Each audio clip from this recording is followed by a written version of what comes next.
We're going to be reading Alice in Wonderland together. We're on chapter 2. And if you haven't read Alice in Wonderland before, I still welcome you to hang out for this session to hear chapter 2 if you would like to.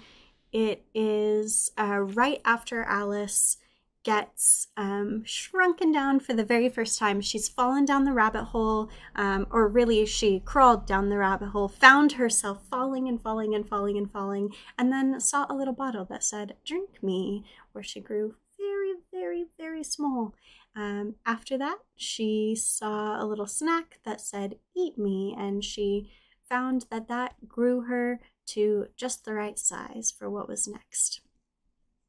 So, we are going to see what Alice is up to. I'm leaving the task list up for anyone who wants to work on that. I'm just taking the Pomo timer away.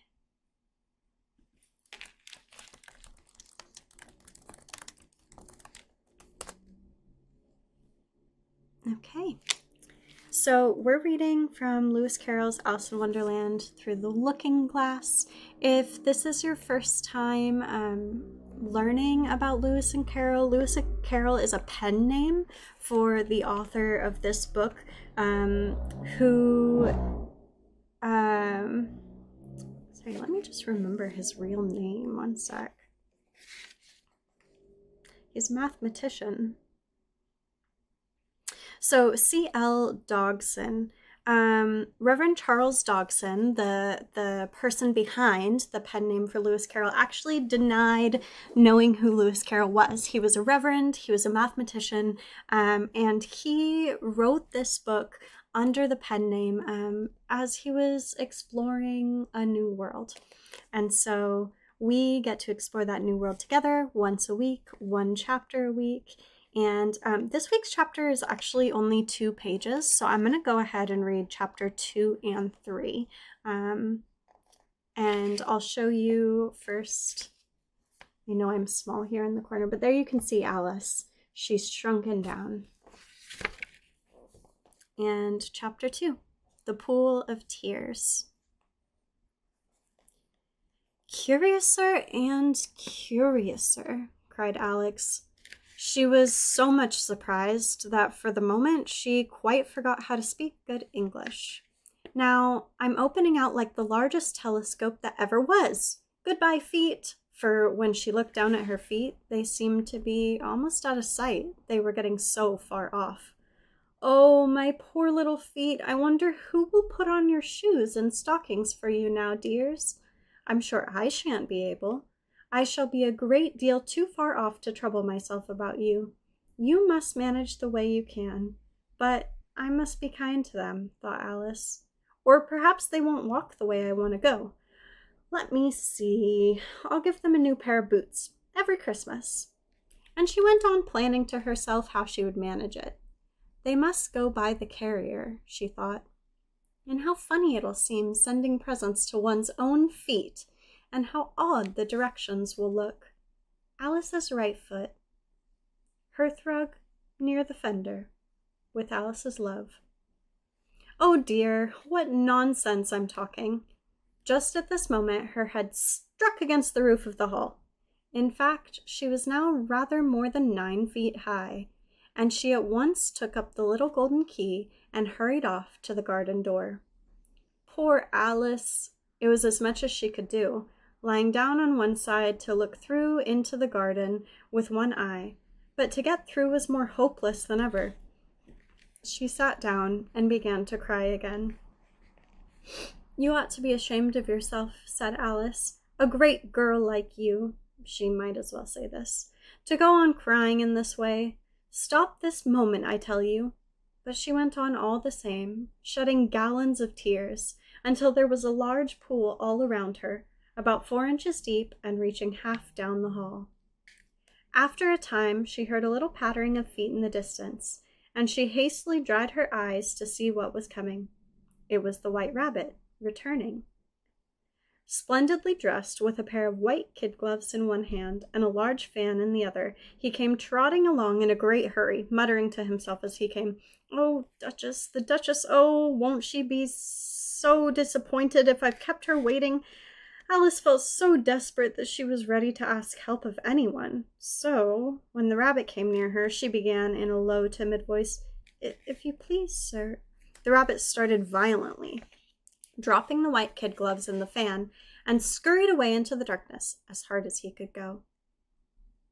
Alice took up the fan and gloves, and as the hall was very hot, she kept fanning herself all the time she went on talking.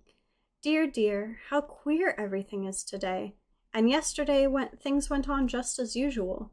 I wonder if I've been changed in the night. Let me think. Was I the same when I got up this morning? I almost think I can't remember feeling a little different. But if I'm not the same, the next question is, who in the world am I? And that's the great puzzle."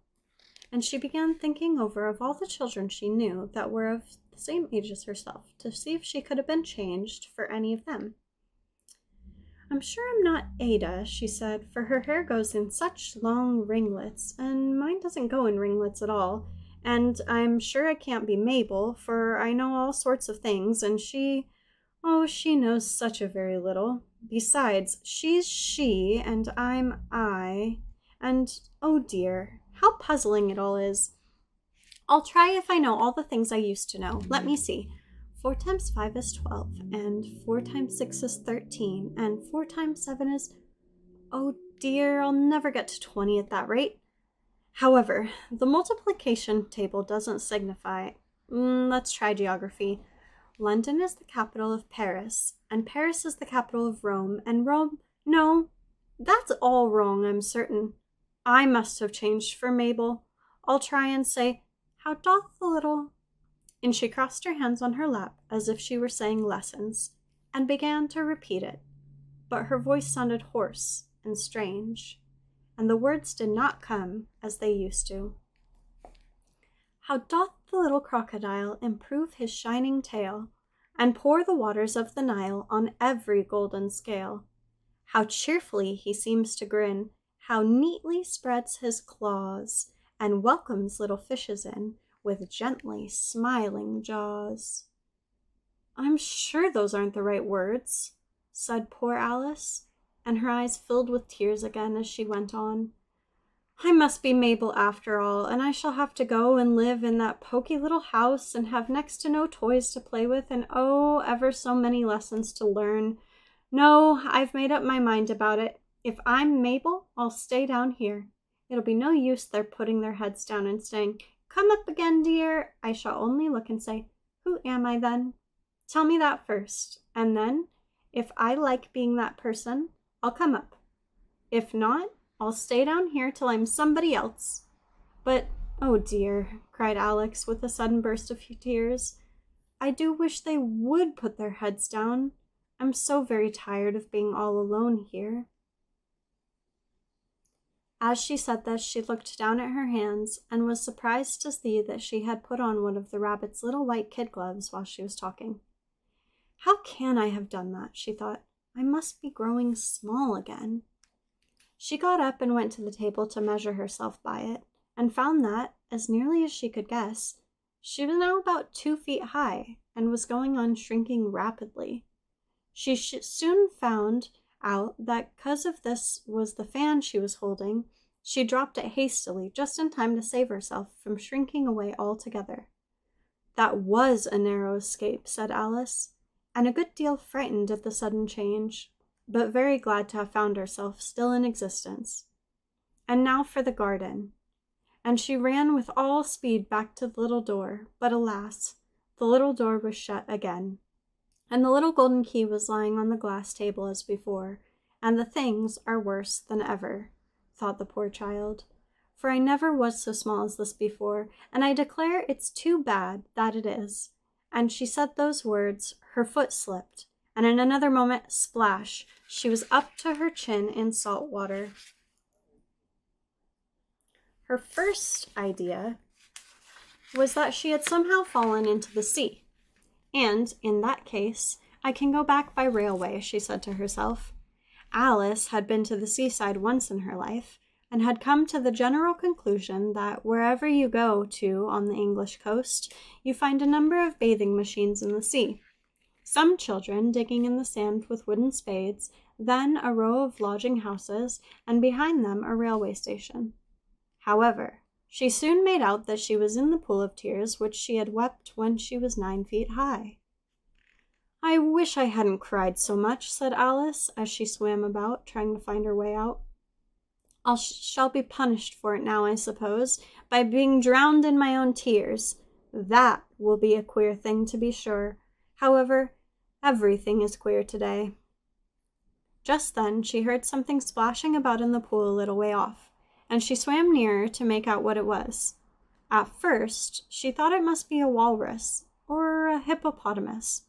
But then she remembered how small she was now, and she soon made out that it was only a mouse that had slipped in like herself. Would it be of any use now, thought Alice, to speak to the mouse?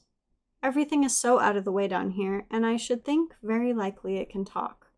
At any rate, there's no harm in trying. So she began. Oh, mouse, do you know the way out of this pool? I'm very tired of swimming about here. Oh, mouse! Alice thought this must be the right way of speaking to a mouse. She had never done such a thing before, but she remembered having seen her brother's Latin grammar. A mouse, of a mouse, to a mouse, oh mouse. The mouse looked at her rather inquisitively, and seemed to her to wink with one of its little eyes, but it said nothing. Perhaps it doesn't understand English, thought Alice. I dare say it's a French mouse, come over with William the Conqueror. For, with all her knowledge of history, Alice had no very clear notion of how long ago anything had happened. She began again. Où est ma chatte? Which was the first sentence in her French lesson book. The mouse gave a sudden leap out of the water, and seemed to quiver all over with fright. Oh, I beg your pardon, cried Alice hastily, afraid that she had hurt the poor animal's feelings. I quite forgot you don't like cats. Not like cats, cried the mouse, in a shrill, passionate voice. Would you like cats if you were me? Well, perhaps not, said Alice in a soothing tone. Don't be angry about it. And yet, I wish I could show you our cat Dinah. I think you'd take a fancy to cats, if you could only see her. She's such a dear, quiet thing. Alice went on, half to herself, as she swam lazily about in the pool. And she sits purring so nicely by the fire, licking her paws and washing her face, and she's such a nice, soft thing to nurse, and she's such a capital one for catching mice. Oh, I beg your pardon, cried Alice, again, for this time the mouse was bristling all over, and she felt certain it must be really offended. We won't talk about her any more, if you'd rather not. We indeed, cried the mouse, who was trembling down to the end of his tail. As if I would talk on such a subject. Our family always hated cats. Nasty, low, vulgar things. Don't let me hear that name again. I won't indeed, said Alice. It was a great hurry to change the subject of conversation. Are you fond of dogs? The mouse did not answer, so Alice went on eagerly. There's such a nice little dog near our house. I would like to show you. A little bright-eyed terrier, you know, with, oh, such long, curly brown hair. And it'll fetch things when you throw them. And it'll sit up and beg for its dinner and all sorts of things. I can't remember half of them. And it belongs to a farmer, you know. And he says it's so useful. It's worth 100 pounds. He says it kills all the rats and... Oh, dear, cried Alice in a sorrowful tone. I'm afraid I've offended it again. For the mouse was swimming away from her as hard as it could go, and making quite a commotion in the pool as it went. So she called softly after it, Mouse dear, do come back again. We won't talk about cats or dogs either if you don't like them. When the mouse heard this, it turned around and swam slowly back to her. Its face was quite pale with passion, Alice thought, and it said in a low, trembling voice, Let us get to the shore, and then I'll tell you my history, and you'll understand why it is I hate cats and dogs. It was high time to go, for the pool was getting quite crowded, and the birds and animals that had fallen into it. There was a duck and a dodo and a lory and an eaglet and several other curious creatures. Alice led the way, and the whole party swam to shore. Chapter 3. The Caucus Race.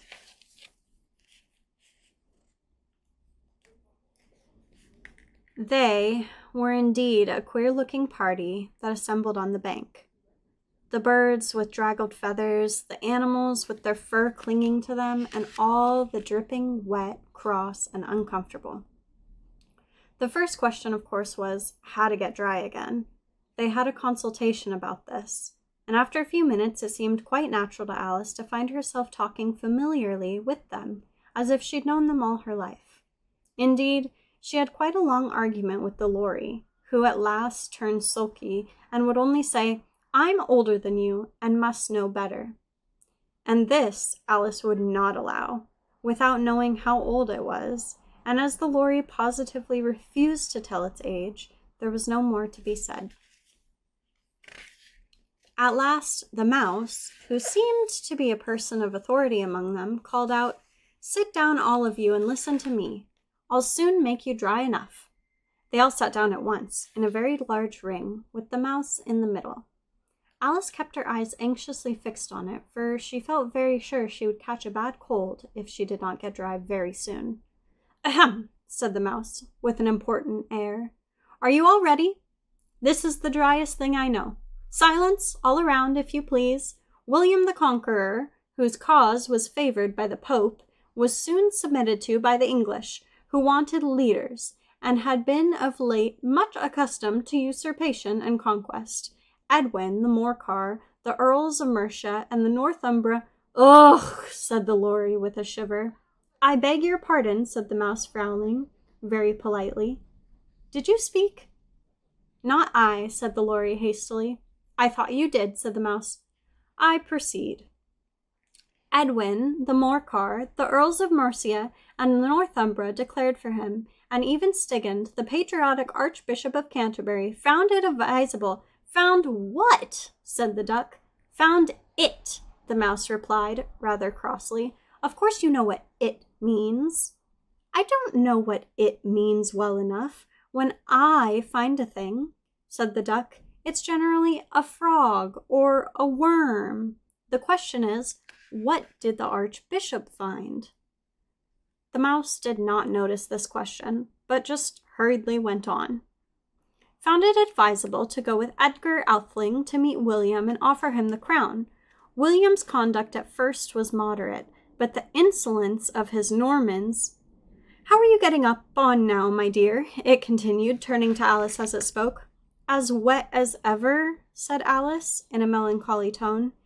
"It doesn't seem to dry me at all." "In that case," said the dodo, solemnly, rising to its feet, "I move that the meeting adjourn, for the immediate adoption of more energetic remedies." "Speak English," said the eaglet. "I don't know the meaning of half of these long words. And what's more, I don't believe you do either." And the eaglet bent down its head to hide a smile. Some of the other birds tittered audibly. "What I was going to say," said the dodo in an offended tone, "was that the best thing to get us dry would be a caucus race." "What is a caucus race?" said Alice.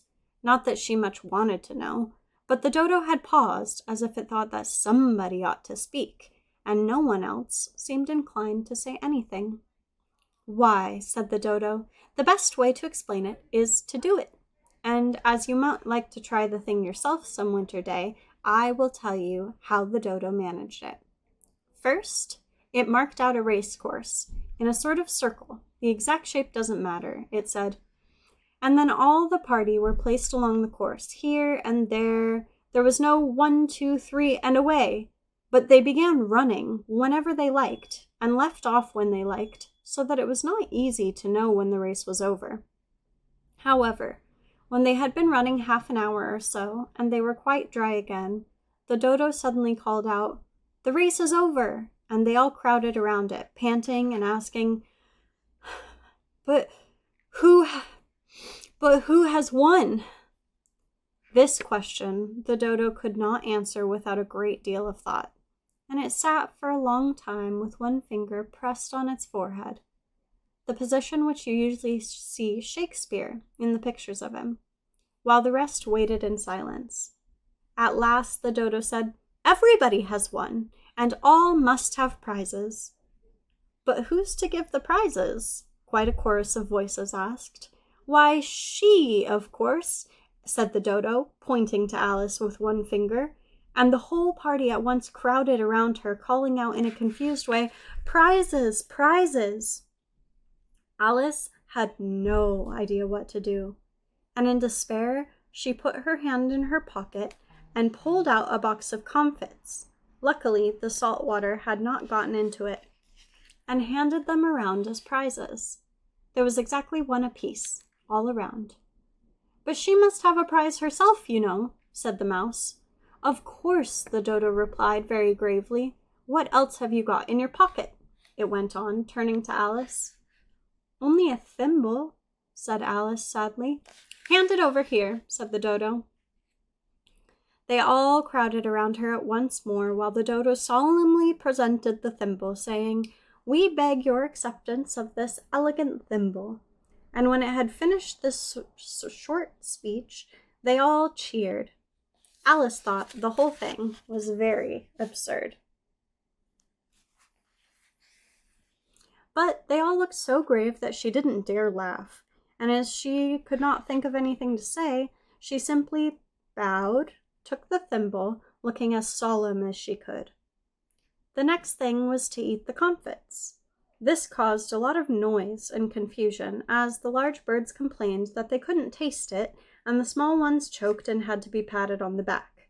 However, it was over at last, and they sat down again in a ring, and they begged the mouse to tell them something more.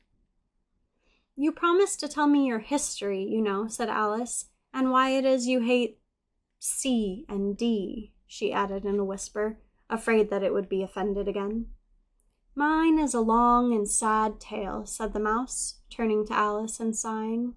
"It is a long tale, certainly," said Alice, looking down with wonder at the mouse's tail. "But why do you call it sad?" And she kept on puzzling about it while the mouse was speaking, and so that her idea of a tale was something like this.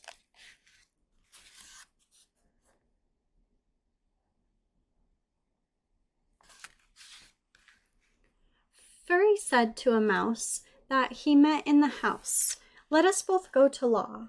I will prosecute you. Come, I'll take no denial. We must have the trial. For really the morning I've nothing to do," said the mouse to the cure.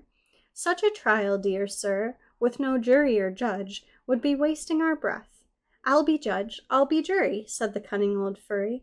"I'll try the whole cause, and condemn you to death." And this tale is shaped as a tale.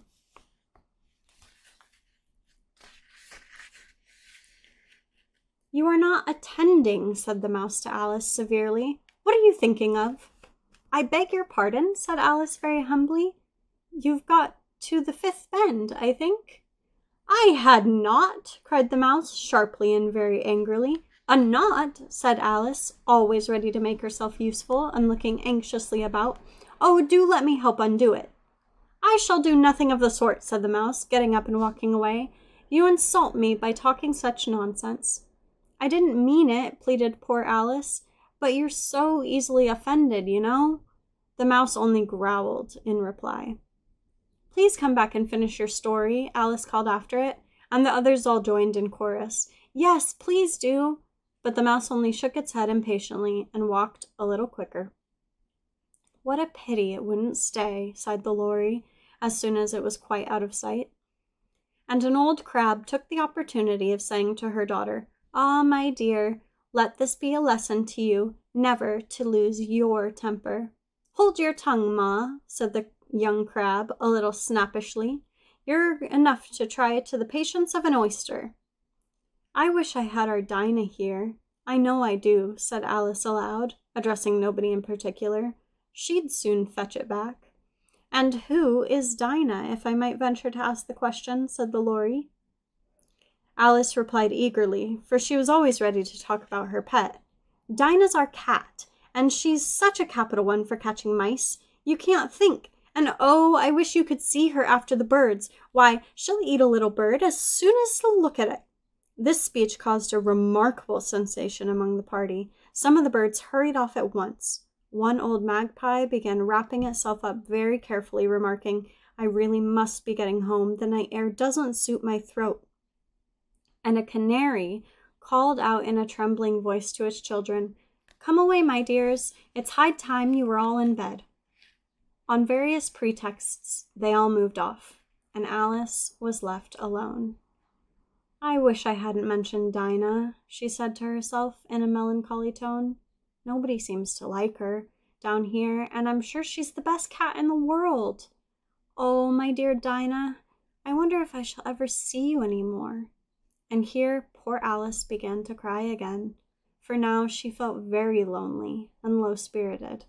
In a little while, however, she again heard a little pattering of footsteps in the distance, and she looked up eagerly, half hoping that the mouse had changed its mind and was coming back to finish the story.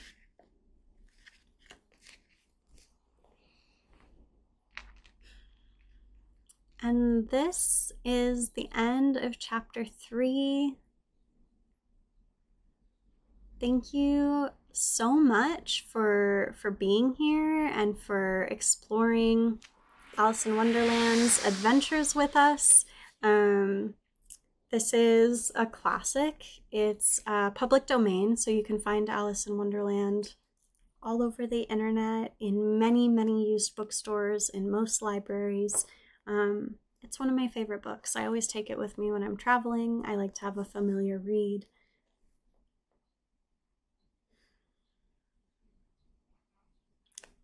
We will come back to Alice in Wonderland next week on Thursday at the end of our all of these Alice's rhymes and adventures and travels has my tongue twisted. We will come back to Alice at the end of co-working next Thursday. We co-work in Pacific time from 3 p.m. to 6 p.m. And then at 6 p.m. we shift gears to read a chapter or two from Alice in Wonderland. I can't wait to come back together and see who's pitter-pattering up to Alice. Surely it can't be the mouse. Perhaps it may be the white rabbit again. I hope that the rest of your days go well. I really appreciate you being here, sharing some time on stream. It was nice to meet some of you in the chat and get to hear about what you're up to, what you're interested in. I am a lover of stories and really appreciate being able to share this space with you all. As we are closing out together today, I want to share with you an animation that Brian made for us as a buffer or as like a closing scene in our space. Brian created this animation inspired by Parable of the Sower, which is a book by Octavia Butler. And Octavia Butler has a meditation in the tradition of Earthseed, which the main character's tradition becomes. And it says, all that you touch, you change. All that you change, changes you. The only lasting truth is change. God is change. So I'll share this image with you all. Thank you for being here. I appreciate your time today, and I hope you enjoy the rest of your Thursday. I will see you next week. Please go in peace.